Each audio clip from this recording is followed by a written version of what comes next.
গত 12ই ফেব্রুয়ারি বাংলাদেশে অনুষ্ঠিত হয়েছে ত্রয়োদশ জাতীয় সংসদ নির্বাচন। এই নির্বাচনে বাগেরহাট 1 আসন অর্থাৎ মোল্লারহাট, ফকিরহাট এবং চিতলমারী এই 3টি উপজেলার সমন্বয়ে গঠিত বাগেরহাট 1 আসনে নির্বাচিত হয়েছেন জনাব অধ্যক্ষ মশিউর রহমান খান। তিনি ইতোমধ্যেই সংসদ সদস্য হিসাবে শপথ গ্রহণ করেছেন। ওনার নামে বাগেরহাট 1 আসনে সংসদ সদস্য হিসাবে গেজেট প্রকাশিত হয়েছে। এর পরবর্তীতে আমরা বিভিন্ন গণমাধ্যমের সূত্রে জানতে পেরেছি যে এই আসনে পুনর্গণনার অর্থাৎ ভোটের পুনর্গণনার একটি আদেশ মহামান্য হাইকোর্ট দিয়েছে। বেশ কিছু গণমাধ্যমের সূত্রে এই তথ্য জানতে পেরে ওনার পক্ষের আমরা কিছু আইনজীবী এই আদালতে এই মামলার নথি উপাত্ত পর্যালোচনা করেছি, আদালতের খবর নিয়েছি। আমরা জানতে পেরেছি যে গণমাধ্যমে প্রচারিত এই তথ্যটি সঠিক নয়।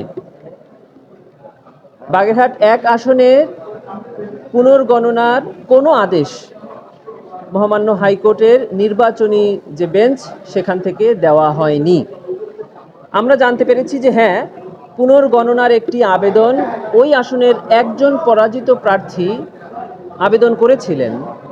সেই আবেদনটি নির্বাচনী বেঞ্চ গ্রহণ করেছেন এবং আগামী 21 মে 2026 তারিখ এই মামলাটি শুনানির জন্য দিন ধার্য করেছে। এবং আপনারা জানেন যে ইতোমধ্যে এই নির্বাচনী বেঞ্চে যতগুলো আদেশ হয়েছে এই ধরনের আবেদনের প্রত্যেকটি সিমিলার অর্ডারই হয়েছে, অর্থাৎ প্রত্যেকটি আদেশেই বলা হয়েছে যে আবেদনটি গ্রহণ করা হলো এবং একটি তারিখ নির্ধারণ করা হয় যেখানে উভয় পক্ষকে শুনানি করা হবে এবং যিনি জয়লাভ করেছেন তার উপরে একটা নোটিশ জারি হয়েছে, যে নোটিশ তার কাছে পৌঁছবে এবং তিনি এসে এই শুনানিতে অংশগ্রহণ করতে পারবেন।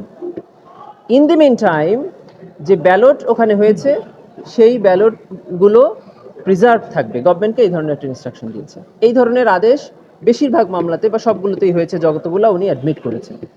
এই বাগেরহাট 1 আসনের পুনর্গণনার আবেদনেরও একই আদেশ হয়েছে, অর্থাৎ আবেদনটি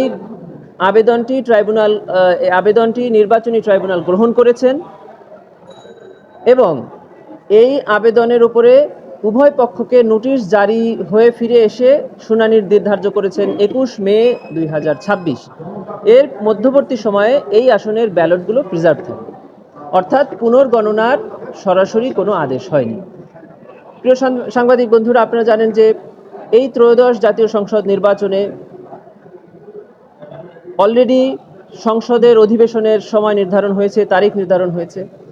এর মধ্যে যদি বারবার এই ধরনের খবর আসে তাহলে কি হয়, সেটি হলো এটি একটি জাতীয় ইস্যু।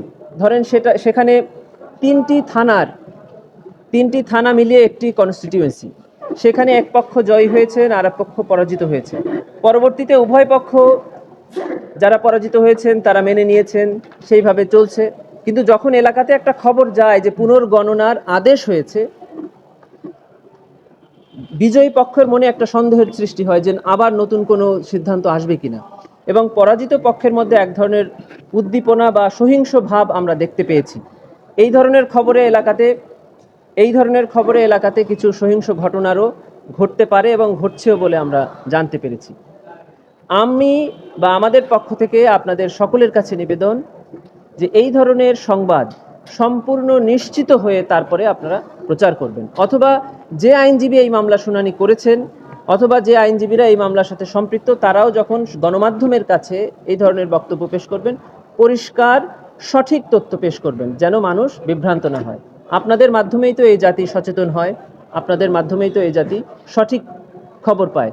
আমরা আশা করছি বিগত 15 বছর আমরা যে ধরনের অকার্যকর সংসদ দেখেছি, যে সংসদে আমরা দেখেছি যে গান হয়েছে, গল্প হয়েছে, হাসাহাসি হয়েছে, জাতির কল্যাণের জন্য যে সংসদ কাজ করেনি, সেই সংসদ থেকে বেরিয়ে এসে এবার একটি গণতান্ত্রিক সংসদ, উৎসাহ উদ্দীপনায় ভরা সংসদ, দুই পক্ষের বাক বিতণ্ডায় একটা সঠিক আইন প্রণয়নের সংসদ যেন গঠন হয়, মানুষ যেন এই সংসদের মাধ্যমে একটি নতুন বাংলাদেশ ফিরে পায়।